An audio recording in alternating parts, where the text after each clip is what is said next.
grab your wine. It's time for Rosé All Day and Julie's a Mess, where we talk about current events and living in an intersex life. And now, here's Julie.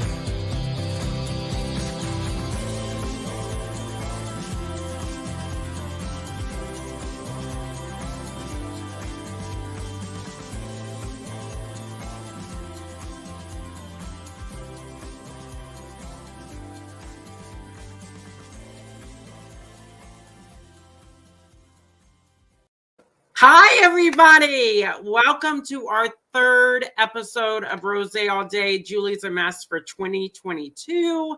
I'm in my newly renovated space for my podcast. We have a great guest for you this evening. I'm going to go ahead and welcome everybody, but also get some of the regular things out of the way that we like to do each week. We're going to talk about what wine I am drinking this week, which is not a new wine, but it is one of my standard favorites. We're going to introduce our guest. The first thing I wanted to do, though, is for those listening and joining us on Spotify and iTunes and Blurry, thank you so much for coming back and hearing us each week. For those of you that are joining us in studio on YouTube and watching from home or wherever you may be, thank you for watching. Please know you can join the live chat with us this evening and ask us questions and be a part of the community chat. And that will forever be a part of this show this evening. If you remember, 2 weeks ago, we had a good friend of the show on, Charles Richardson. Charles is still struggling to find funding to get the biopsy for the cancerous tumors he has on his spine. So a GoFundMe was set up for Charles, and I'm going to go ahead and put that on the screen now. It's located at the bottom of the screen if you're watching on YouTube. If you need to come back and get it and you are listening, please do so by going to justjuleigh.com or Just Julie on our YouTube channel. You do not have to subscribe to get Charles's link, but his GoFundMe link is listed at the bottom of the page right now. He is desperately trying to raise close to $3,000 to copay along with his insurance just so he can get his biopsy done. So we would love to be able to help him by supporting him at justjuleigh.com. So go ahead and write that down if you need that. If you're listening, please come and find it. We will also post it on justjuleigh.com. My wine this week is a favorite of mine. I am drinking from 2019, of course, a rosé. It is Ménage à Trois. I promise I did not select this wine because of our guest this evening, although, well, I'm not going to be her. So Ménage à Trois, it's a great wine. It's a fun name. I always say it's a great bottle of wine to give to your parents, like on an anniversary or, a birthday, because, they'll be like, what is this called? They'll get it. You'll get it. It'll be good. But it's a really light, fruity, flavorful rosé. It's light on the palate. I enjoy having it with fish and chicken and my podcast. So I'm down towards the end of the bottle. I will probably finish it this evening. Some good things going on. People have been really interested in my dating life lately. I have been dating multiple gentlemen. I have come to the realization in my life that if I just date one person, I am knocking everybody else off the dance card, and I don't want to do that. The whole purpose of dating is finding the person that you match the best with, and that means you have to date multiple individuals. So Saturday, I went out with a gentleman who is 10 years in the Army. He's active duty, and that was fun. I'm definitely interested. Opposites absolutely attract. I'm not the girl that probably wants to go camping or fire a firearm, but I'm kind of interested in doing those things with him. So that could be interesting. And then tomorrow night, I have a financier flying in from Washington to take me to dinner. So I have options. Maybe I should do a whole separate podcast just on my dating life and call it Single in Savannah. I mean, that could work. Bravo, if you're listening. Let's do Single in Savannah with Julie. I'm a mess. It'll be interesting. And there we are. So, guys, let's get to our guest this evening. I'm thrilled to have Alex, the human from TikTok, on our show this evening. They are a ball of magical fire, creator on TikTok, advocate, partner, newly married, parent, just an amazing human. I light up whenever I see Alex on TikTok, and you may know Alex as well, and we are going to show you why you may know them. Ooh, let's do this one. So this is an interesting concept. I would love to have Jeffrey Marsh comment on this one as well. So I can only speak for myself. We got a couple things happening in this comment. When you come to understand that you are non-binary, inevitably, you transition, you transcend, you transform, you become transparent into who you really are. Being non-binary is just a part of who someone is. I couldn't step into myself as a non-binary person without a transition because I was subscribing to a system that is not me, this heteronormative culture. So I transitioned away from it. Discovering who you are comes with a transition. All of us as humans should be transitioning in some way. Absolutely. Hi, Alex Vaughan. Hello, Julie. Thank you for having me. Oh my gosh, it's going to be so much fun, and you are welcome. Why don't you tell everybody that is, I already said I met you on TikTok, but I don't know the dynamic of how you came across me or found out about me for the first time. So for everybody that's listening across podcast land, and for those that are joining us tonight, go ahead and tell everybody how we know each other. I came across your account.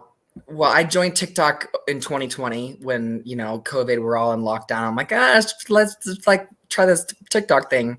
And you were one of the first accounts that I started following and just was like, this person is amazing. And you spoke, your words resonated because you were an advocate for the community and speaking up about having, like, you value having hard conversations, real conversations. And I really identified with that. And I feel the same way about you. I the first time I came across your TikTok account, you were talking about being in a narcissistic relationship from your past. And you were telling people how to identify narcissists, how to get away from them. So we're going to talk a little bit about that as you tell us your story and your journey, I'm sure. And then you kind of have morphed into this like really stronghold advocate for the LGBTQIA community. I find that a lot of younger kids gravitate towards your page. And in getting to know you more, we know that you have a great podcast. We're going to hear about that. We know that you work as a trans project coordinator for Youth Scene, which we're going to learn more about that this evening. So we have a lot of things on the docket, but let's get started and let's go ahead and just have you share your story with us. Well, I guess I'll go with how I introduce myself when I'm in presentations. My name is Alex. My pronouns are they, them. I'm transgender and non-binary, queer, human that didn't get the language that I was non-binary until I was 40. And so I came out as gay when I was 19. And but just, a lot of things about myself. I think I spent a few decades actually asking myself what's wrong with me. And instead of and not knowing that the world I lived in was the world I was trying to live in, which was this heteronormative culture. I didn't know that I just didn't know. Like, everything's a system, right? And so when you see the system. Yeah, not to interrupt you, but I think that's why maybe you struggled with not knowing. And you said, what's wrong with me? And I think a lot of people jump to that because we are pre-washed with this you've got to be this way, you've got to be that way. Yep. So of course you grow up thinking, why am I broken? Why don't I fit into the puzzle? And so I totally understand that. I'm sure a lot of people do that are watching and listening as well. Sorry, go ahead and continue. Oh, so, so have you ever read Brene Brown's blog about the midlife unravel? No, but now I'm going to. So Brene Brown, she obviously has this blog called The Midlife Unravel. Yeah, Brene Brown, she writes, she's an amazing human, but I came across the blog and, like midlife, people say, like midlife crisis, but she calls it an unravel, where basically like the universe taps you on the shoulder and says, hey, am I allowed to cuss on this show? Hell yes. Okay. Hell yes. Where the universe is like, let's hey, cuss and get it out. Hey, motherfucker. Okay, good. But basically she's saying the universe taps you on the shoulder and says, hey, I'm not fucking around. You're either going to step into some truth and own yourself, or there's consequences. I mean, there's consequences no matter what. And I decided I did not want to live my life waking up every day being like, what the fuck is wrong with me? Because who wants to live like that? Nobody. And why does anything have to be wrong with you? I mean, exactly. It's just the realization I'm sure you came to. It's interesting because I think I like that word unraveling, but I mean, I think, I even say in my own journey, the NIH for me, that would have been an unraveling point. I unraveled, right there in front of 8 doctors. But they said, hey, you're going to unravel this week. And I was like, I'm fine. Oh, I unraveled. But I think that's a very interesting way to look at it. Yeah. And I think mentally, I kind of like that. We'll explore that a little bit more too. So you unraveled, you had kind of this breakthrough epiphany in your own life that you needed to come to terms with some things and identify some things, some hard truths, right? Yeah. And what was that like? Well, I think, midlife, like major, like midlife, having kids, changing jobs, getting older, like all of it can trigger shifts in our life. And for me, I think, it was midlife. It was also, knowing I was gay, being really scared of it, not understanding really my gender identity, and then having kids. I have a daughter who's trans. And so I was like, it's not just me anymore. It's my kids made me into us. And so I was like, I need to do the thing that's going to show my kids that I am really there for them and start to understand the world outside myself. So yeah, it was like a series of events in a very short number of years, kids, divorce, coming out, beautiful, amazing, really hard. Yes to all of it. I think too, you and I joked about earlier, we found out that we're both Geminis. We had talked about that some when we were preparing for this episode, and you had said that you are a bleeding heart Gemini, and I thought, so am I. I think sometimes, because as Geminis, we're all over the place sometimes.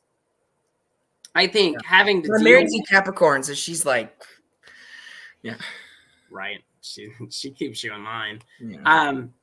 But I think, when you're a Gemini and you're kind of all over the place, and Geminis that are listening at home can kind of weigh in, and other people that love Geminis can weigh in too if you want to. But we have our brain, we cannot shut it off.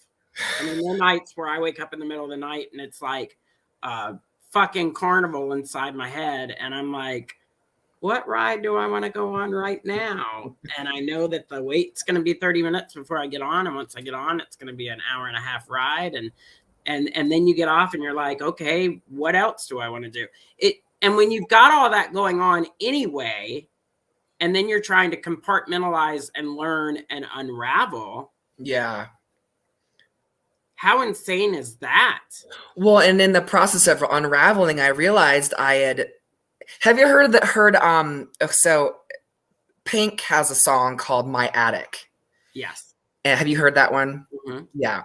And so that, I love how the lyrics of that song, because basically, as I was kind of unraveling and didn't really know what was happening, but also knew what was happening, I was realizing that I'd fragmented, I'd compartmentalized, as you said, put all these keys to who I was in these different rooms, and I didn't want any of them to meet each other.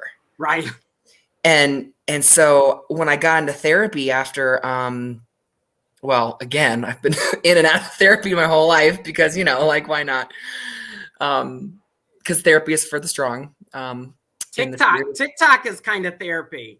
Yeah. Yeah. So, I went back because I wanted to understand how to support my kid through her transition. And the therapist was like, your kid's fine. It's you.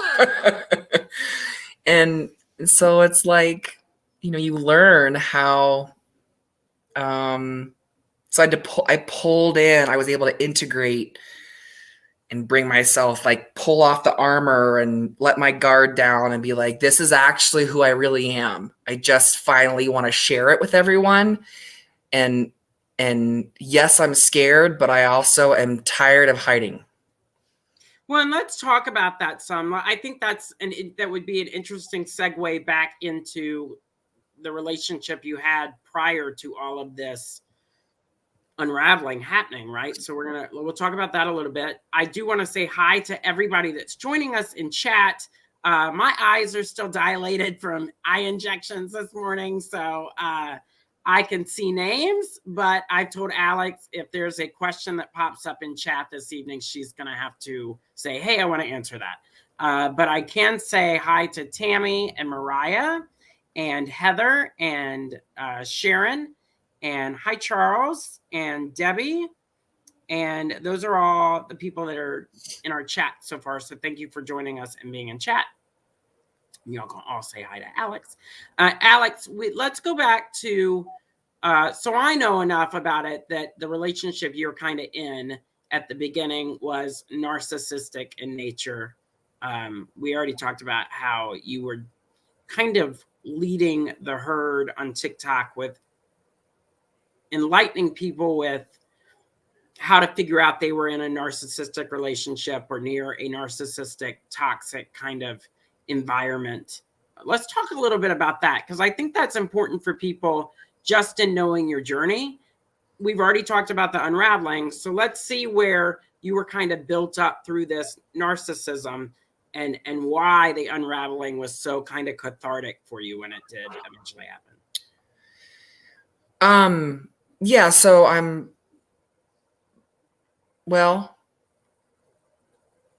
so say where you want me to start with where do you want me to start? I guess just start as you were kind of in that narcissistic relationship, because I'm trying to establish.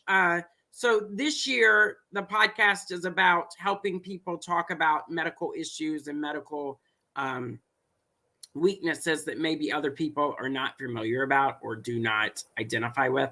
And so a little bit of the show tonight, I wanted to talk about the narcissism, because that definitely flows over into mental health, which as a society, we're starting to kind of flesh out a little bit more and be more cognizant about mental health. And mental health can cause so many different breaks. But I think it's important to establish kind of where you were. So then when we talked about that unraveling and how you really kind of came to terms with stuff, then people will be like, oh, now it makes sense. Okay.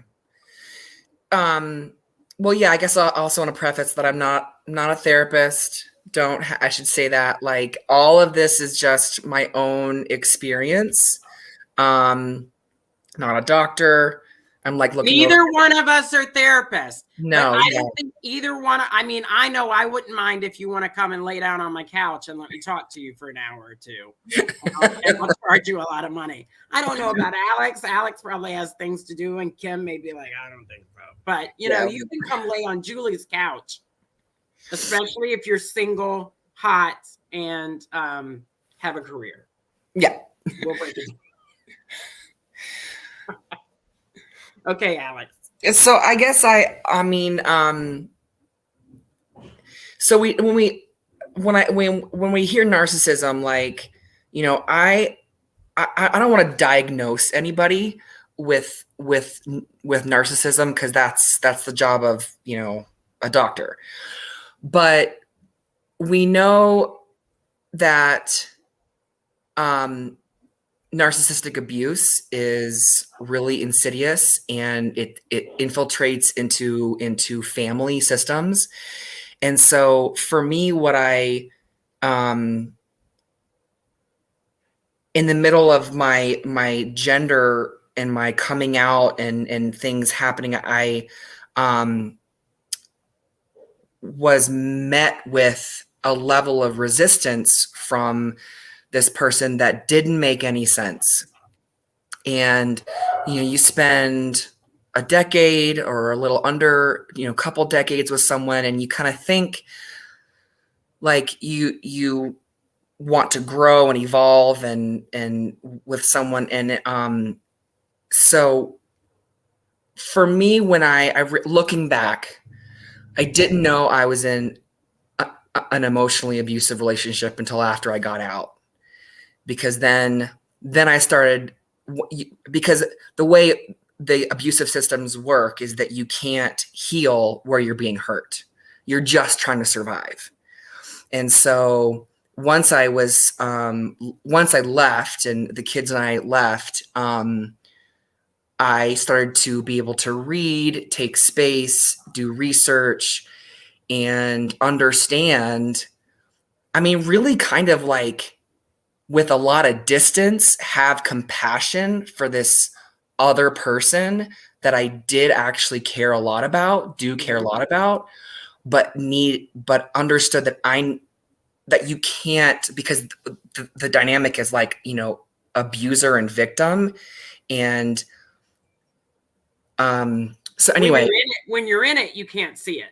No, you really can't, because you're in it, and like you said, you're in a relationship and you love that person, and it's just hard to see it for what it is until you're out of that situation.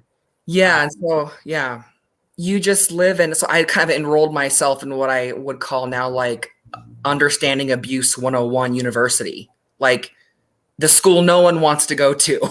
Right.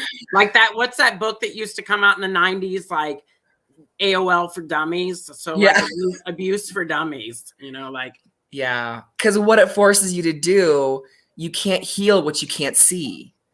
So I had to acknowledge, you know, when someone first said to me, like, that's abuse. And I'm like, it's no, you know, but it's the frog in the boiling water, right? You've been in it for so long that you have no idea that you're just getting cooked.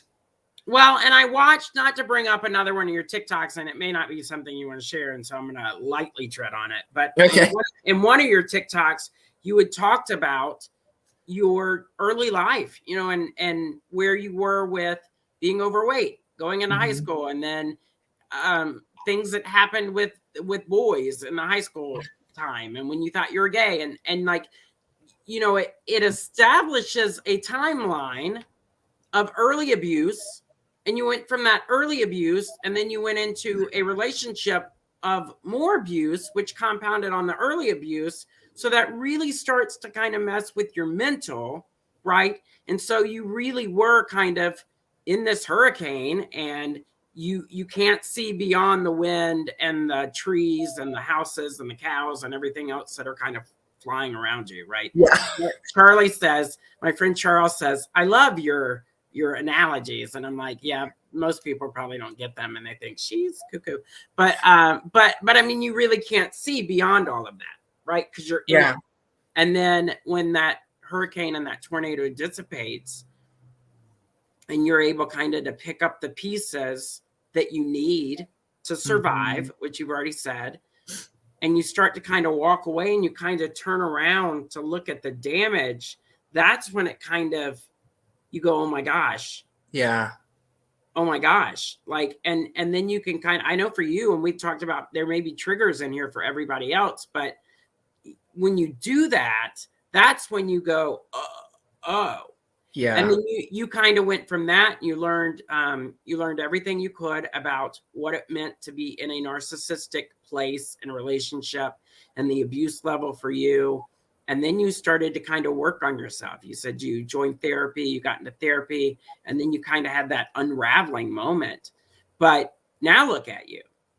Now look at the things you're doing with your life and with the people in your life and the things you create on TikTok and the space of, you talked about a new career.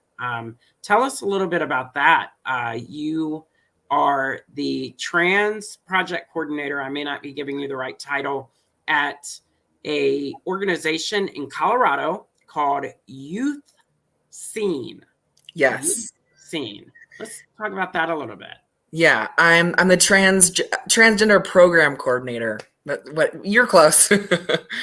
I mean, do you feel like, and that's something that you stumbled upon as I try and get through my little banners down here. Nope, that's Charles's thing.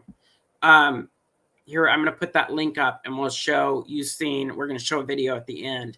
But let's talk about, do you feel like you came into that because of your own journey and what you figured out kind of about yourself? Do you figure that you ended up in that position because of your daughter? Like, do you feel like it's a little bit of both? But just kind of walk us through that. Yeah, well, I learned that, visibility is so important. And I think, that idea that we're exactly where we're supposed to be when we're supposed to be. And there's a lot of overlap in my personal life in the professional, because I work with, so the organization Youth Scene, SEEN. Oh yeah, there we go. The little things down there.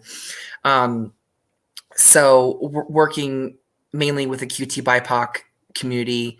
And for those of you who, if you're unfamiliar, queer, trans, Black, Indigenous people of color, and and the LGBTQ community to support youth and families. Like the LGBT community is kind of the umbrella over the QT BIPOC, right? Yeah, we serve everyone, but everybody, but that's your focus. But highlighting that, that intersection of QT BIPOC. So just being in mental wellness, which is absolutely important. Yeah, mental wellness is absolutely important, especially in a day and age where, and we see it as creators on TikTok.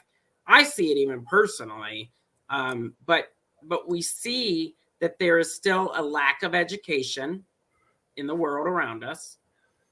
Even within our own community, sometimes there's that lack of knowledge.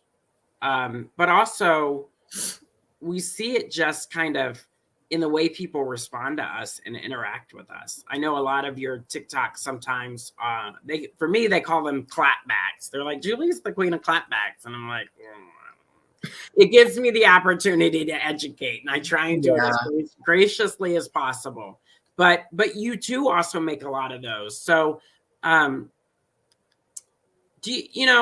you had a TikTok recently talking about a teacher at one of your kids' schools, or can you talk about that a little bit, just to give people that are listening at home that, I imagine there are people that listen to this podcast and listen to your podcast, How to Be Queer, that sometimes go, I had no idea that stuff is happening, and it's, I don't want to say it's ignorant, because I am a firm believer in, if it's not, you're not ignorant, but if it's not in your wheelhouse and you've never had to deal with it before, you just don't know about it, right? So, and that's why things like this are important. But let's hear that story real fast about the teacher. Well, yeah, and part of ignorance is like you're not wanting to learn. You think you know it all. Like anyway, the teacher TikTok, that was kind of based off of an experience that I've had where with teachers or a commentary on in schools that queer and non-binary and trans kids they can't be supported in classrooms if their teachers are not getting behind, not understanding and educating themselves about how to create safe. Create safe places and support them. So, the teacher being like, ugh, rolling their eyes, like, oh, I can't, I'm not going to subscribe to this they, them thing and blah, blah, blah, blah. And I'm like, well, then you just lost half your class because that's not the way that if you're not willing to learn about this, stop teaching. Because that's absolutely where they are right now. I mean, students, even young students, I think people don't even realize that. But, there was the statistic I'm about to tell you has nothing to do with this podcast, but there is a great statistic about the Miss America pageant. And that's probably why I'm thinking about it, because my crown's back here and my Miss America doll. And, but there was a great statistic that you have a better chance of your son being in the Super Bowl than your daughter being in the Miss America national pageant. Meaning you have a better chance of your son being on a Super Bowl playing football team than you do to have your daughter walk across the Miss America stage at the national level, right? And when we talk about statistics, I'm like, I heard another statistic where they said kids, it's more likely for your young third grader currently in school to graduate high school and know trans individuals, intersex individuals, gay individuals, lesbian individuals. I mean, really a whole spectrum of the rainbow your kid will know for most of their school life. So if you're not supporting it and on some level you're not behind it, which we're not telling people how to raise their kids, but your kids are already your kids know somebody that identifies as trans or gay or bi, or they're growing up. This is the age they're growing up in. So to support what you were saying, you were kind of saying to that teacher, you're kind of failing at having a safe space and supporting your kids by not being educated on how to do it and how to support it, right? Yeah, I mean, and it's one thing, like we're all like messy humans, like it's one thing to be like, hey, I'm going to mess this up. I'm learning. That's, I think, natural and normal and, but to just blatantly be like, I'm not going to even look at this, that's causing a lot of harm. It does. It causes a lot of harm. And one of the things I've learned a lot from you as a creator, because people will come onto my TikTok and they'll say, so you're non-binary. And I'm like, nope. And then they'll be like, you're not? How are you not non-binary? You feel split. And I'm like, and so I'll be like, I need to go see what Alex says about non-binary to see if I really identify as non-binary. And I don't. Like, I understand non-binary, but I learn a lot from you too. And then people will be like, what are your pronouns? I joke about it. I'll be like goddess, unicorn, Shira, but I don't, for me, and I'll tell people, it's not, and people are like, oh, you don't believe in pronouns, you don't support them. I do support them. If people want to use them, I support them in their pronoun choice. I prefer to just tell people my name and I present as a female. So I hope that they would understand that I want to be called she, her without me walking around saying my pronouns are she, her. And so I get a lot of hate for that. And I think people sometimes don't understand. And it is, look, we're in the community. And I'll admit, it's confusing for me. I can only imagine how it would be for somebody that's looking in to our community. So we heard your one video about non-binary, and if you could break it down in the most simplest way for those that are listening, how would you do that? Break down non-binary? Breaking down the term. Like, if somebody's like, yeah, I don't get it. Even if that teacher is listening, I don't get it. I don't get they, them. I don't get non-binary. How would you define that for them? Well,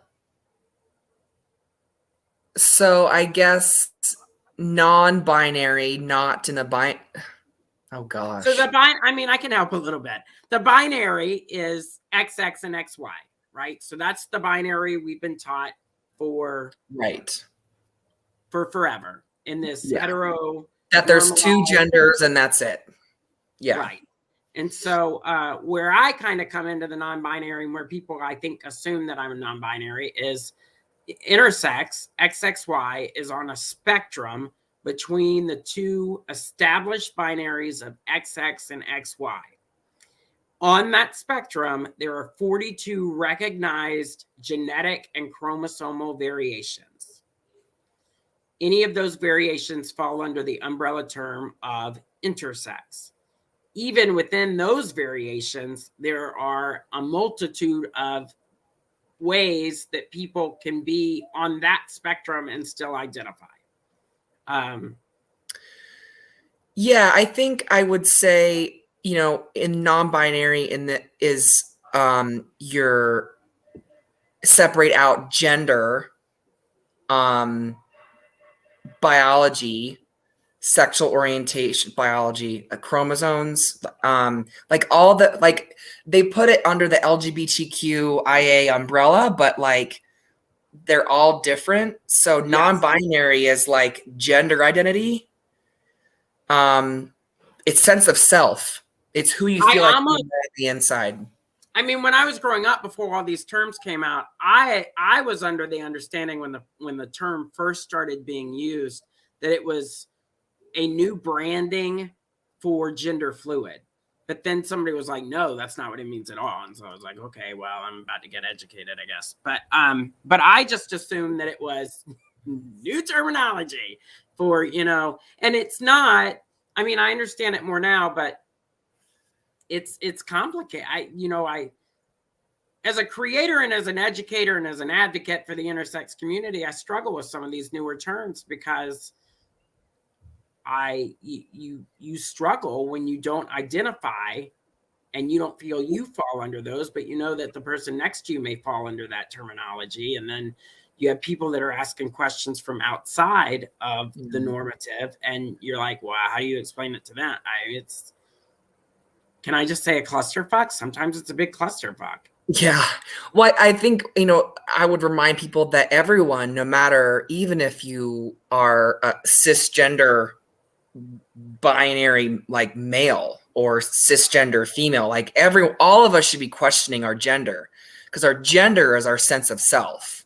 The gender is something that we have totally constructed to give someone else a label about who we are.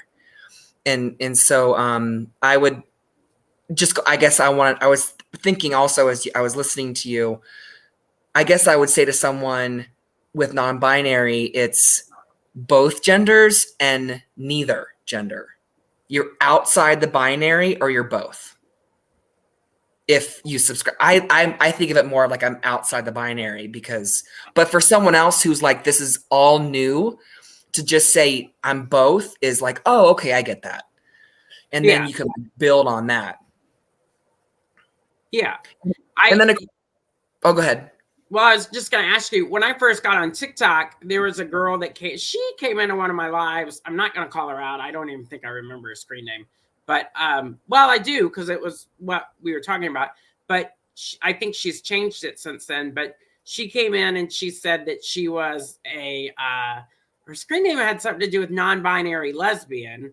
And I was just accepting of that. I was like, well, welcome to my live and let's have fun and let's talk. But she was skewered by the general public in that live. And she messaged me later and she was like, I don't understand why so many people hate me. And I said, they're just confused. And I said, I think part of the reason is, I said, how do you feel about being non-binary? And she said, I just feel like I'm neither or. And I went, okay. And I said, well, people establish lesbian with the terminology of you're female and you like other women. So I said, for you to say you're a non-binary lesbian, that's like taking an Etch-a-Sketch and shaking it. And people are like, huh? So I said, I can kind of see where other people are coming from. And I'm not trying to not support you, but that's where kind of the world is right now. And can you understand that? And she went, yes. And I was like, okay, well, good talk. Like, I didn't know where to lead her. I didn't know where to send her. But I said, I think that's where people are kind of confused, because for so many years we've been taught lesbian is you're female and you like other women. And I said, so when you say you're non-binary and you're neither or, that means you're not subscribing to either gender. So they're like, well, how would you be a lesbian? Right. I mean, labels, as we know, they just come down to what we feel fits us in that whole intersection. I have a friend who's a non-binary lesbian. That's what they use for themselves. And for me, I'm like, no, that doesn't fit me. But that intersection again of gender versus like who you sleep with, you know? Right. So it's like I use gay or queer to express more of my orientation, but I'm Kim's they them wife. So, which acknowledges my gender identity, but also I'm her wife. So interesting labels. I'm starting to feel like the only things we should label are soup cans. You know, when I reach into the pantry, I want to know if I'm getting minestrone or, you know. Well, that'll be the day, right? We could just be ourselves, you know, without the labels. God forbid we just be ourselves. Like, God forbid. Like, I always laugh because I grew up Christian and I'm still Christian. And people are like, how do you get through life? And how do you get through all these things? And I'm like, my faith that it's going to be better. And that, you know, and I tell people, I'm like, I'm not perfect. I'm going to get up to heaven. They say you get to meet your maker. And I tell people all the time, whoever's behind me in line better have one of those little stadium stools that they can cop a squat on, because I'm going to be in there a long time. I mean, he's going to be like, Julie. And I'm going to be like, what? I'm sorry. It was funny in the moment. Like, yeah, I'm going to be in there a long time. And I'm going to have questions, you know, and somebody was like, well, what are your questions going to be? And I'm like, that's between me and him. Like, I have questions and they're not going to be the questions you think. I mean, it's going to be whatever. I'm a sassy person. I may get up there and be like, Lord, where is Jimmy Hoffa buried? Like, they may not be questions about life. I may be absolutely wondering, you know, why I could never win the lottery. So like, it's going to be different for everybody, but I think that people are going to get up there and meet him and he's going to be like, you didn't learn anything. You know, you were judgmental and you passed judgment on everybody and you were miserable and, you know, you failed miserably. And I think that these people are going to be going up there thinking, I'm about to get a mansion with 18,000 gold bars in the garage. And, you know, and God's going to be like, here's your skateboard, enjoy, you know, and they're going to be like, what? So that's just how my brain works. But I think it's interesting. I want to get to the point. This is interesting that you said that. I was on the board of Orlando Pride in 2020. And one of the first questions they asked us was, where would you like to see Pride in 20 years? And I said, I think this is going to be an unpopular response. But I said, I would love for us to not be having Pride festivals. I would love for us to be having, I understand where pride comes from and I understand why we do it and I support that. But I would like to get to the point where we're all meeting at the park every year and saying, I love you in whatever form you're in. And thank God you made it around the sun one more year, because last year was a shit show for everybody. So let's celebrate that we're all here together, and we're all human, and we all survived. Yeah. And they all kind of looked at me and they're like, but that's not. And I said, but it is pride. It's just a pride of humankind and not a pride of rainbow kind. You know, it's kind of everybody has a seat at the table kind of pride. And not. Well, yeah, you're like, pride started out as an act of resistance started by Black trans women. So I hear ya. You're there. Let's see. Let's talk about your podcast a little bit. You have a great podcast called How to Be Queer. You co-host it with your stunningly beautiful new bride, Kim. We've already talked to her. She's probably like, did I hear my name? Kim also is also a TikTok creator. And she is stunning and a lot of fun to watch all together, interact together. What is it like doing a podcast together? We sometimes we grab a glass of wine, sometimes we don't. Sometimes we do it during, all different kinds all throughout the day, but we just sit down and kind of have a conversation about a topic something that popped up that week. Kim is really good at speaking of like signs, and she's a Capricorn, so she's very good at like and then who she is. She's very good at lists, and she's been doing a lot of advocacy work and social justice work for a really long time. And so we just try to unpack share our experiences, have conversations, and it's fun. It's just fun. We joke that like, why does anybody listen to this? We're highly unproduced. And I feel I'm like, how'd you get a sponsor? And then I was like, oh, our sponsor is Youthline. Got it. That's good though. I'm not making fun of that. I'm just like, wait, she has a sponsor already. What? They have a sponsor. What did I say? She said she. I'm still learning. I'm sorry. Okay. I'm here for it. I know. And look, that is part of the process. And I think it's really important to let people know. And this is, I hear this often on TikTok. I hear you're real, that we like you because you're real. And I say, look, I'm not the end all be all. I don't know everything there is to know about everything. I'm learning too. I think that's important to let people know, even as advocates, even as allies, even as people that support other people,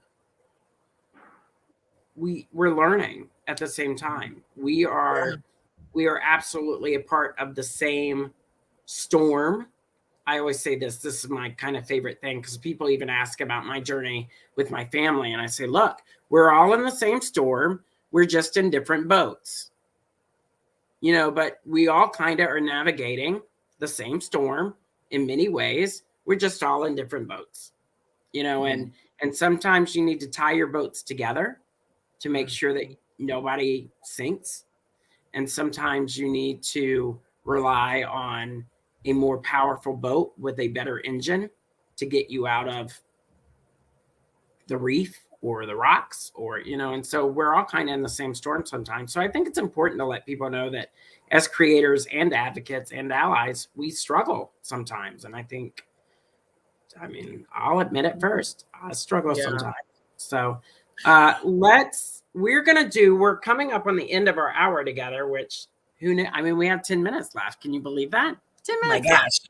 I know. Let's pop over to the chat room real fast and see if there are any questions that anybody has. Sometimes, they just chat within their own like kind of thing over here. Again, my eyes aren't the best. I think somebody says, I have to say you both are gorgeous. Well, thank you. A lady's never going to pass on a compliment. So thank you so much, Dawn, for saying that. Let's see. Somebody had said up above there was a narcissist comment. I think Heather said, I was in a narcissistic relationship and I had a clear. I had a dear friend tell me that I was in one.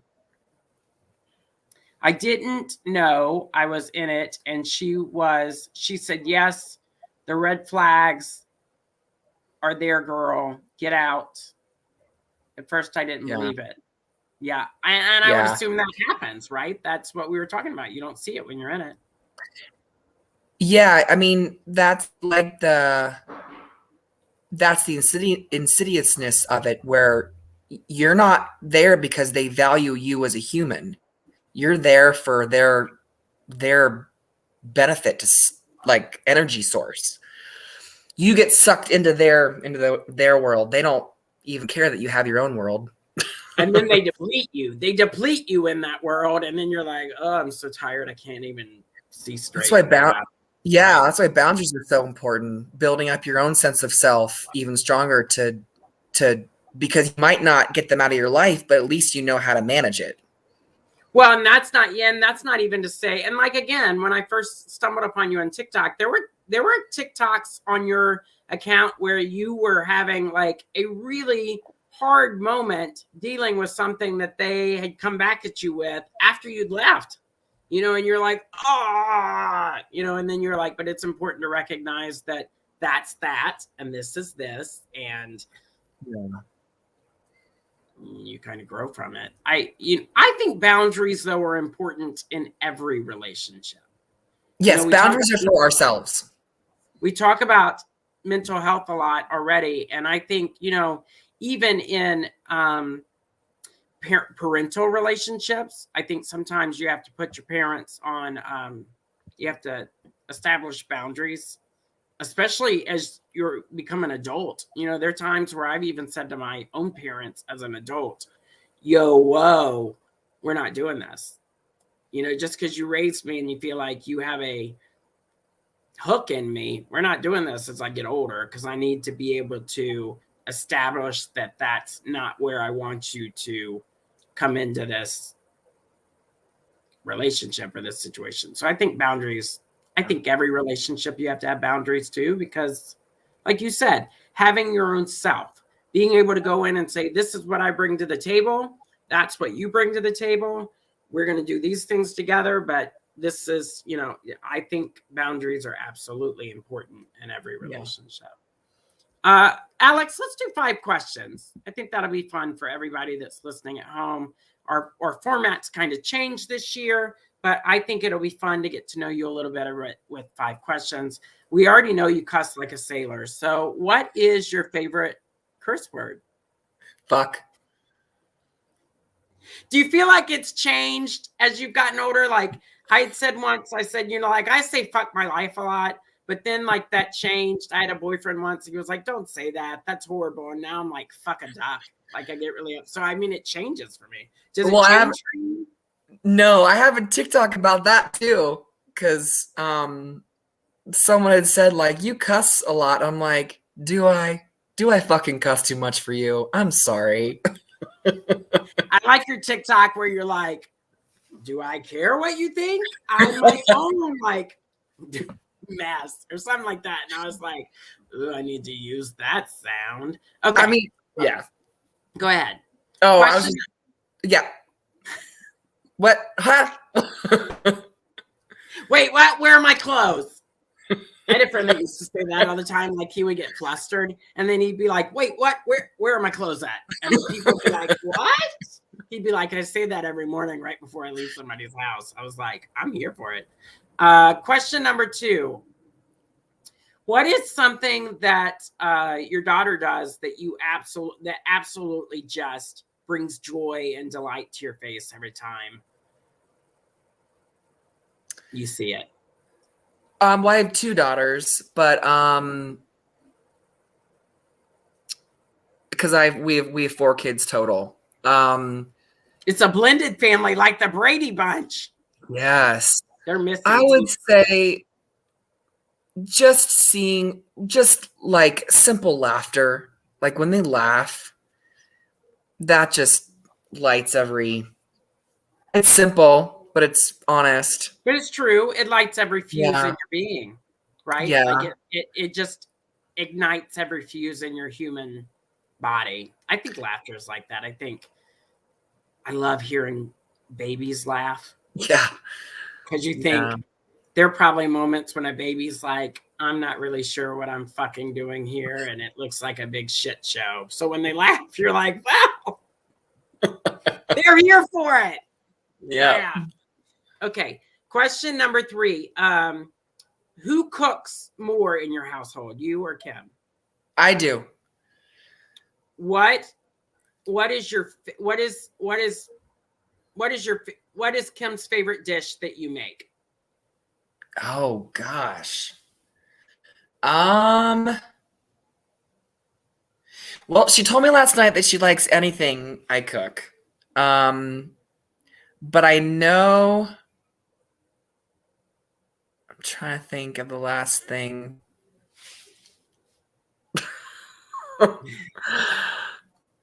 Does she cook at all? Do you have a favorite dish or something that you enjoy of hers that she makes? I was just gonna say I could more easily answer the stuff that she makes that I love. She makes, because she's Sicilian. She makes spaghetti and meatballs. I'll be right over. From scratch. Kim, I'm coming over. I'll bring the wine. Yeah, yeah. I like pesto. Now I'm thinking about lobster and pesto and Sicilian food and cheese. Yeah. Just give me a bunch of cheese. Okay, that was question 3. Question 4. If you could take your family and go on any vacation right now, travel's not an issue, money's not an issue, where would you take them? Probably we'd go right now to Disney, because a couple of the kids have never been. And it's something that, just got to experience. Okay, I'm just throwing this out there, but I mean, my past and my history is that, I'm a Disney girl. So I worked there for many years. So if you ever want to give them a great surprise and you're taking them on a Disney trip, call me. I will get you autographs. I will get you merch. I will set you up so you can surprise them, right? And we will get you to Disney. So if you ever want to do that, I will do what I can to get you there. Okay. Well, awesome. Thanks. Yay. Question number 5. Let's pick a good one. Let's see. What's something, if you could change anything in the world, if you could change any one problem in the world today, and it would be an instantaneous change, meaning, you would snap your fingers and it's done, what would you change?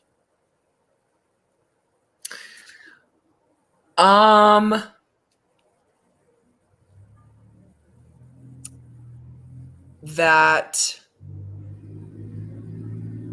systems of oppression are real, and how they affect, and that everyone would be able to see how it affects everybody. And so you're saying it's like the choices we make as individuals and the way we affect other people with depression or with it. Is that what you're saying? Like you would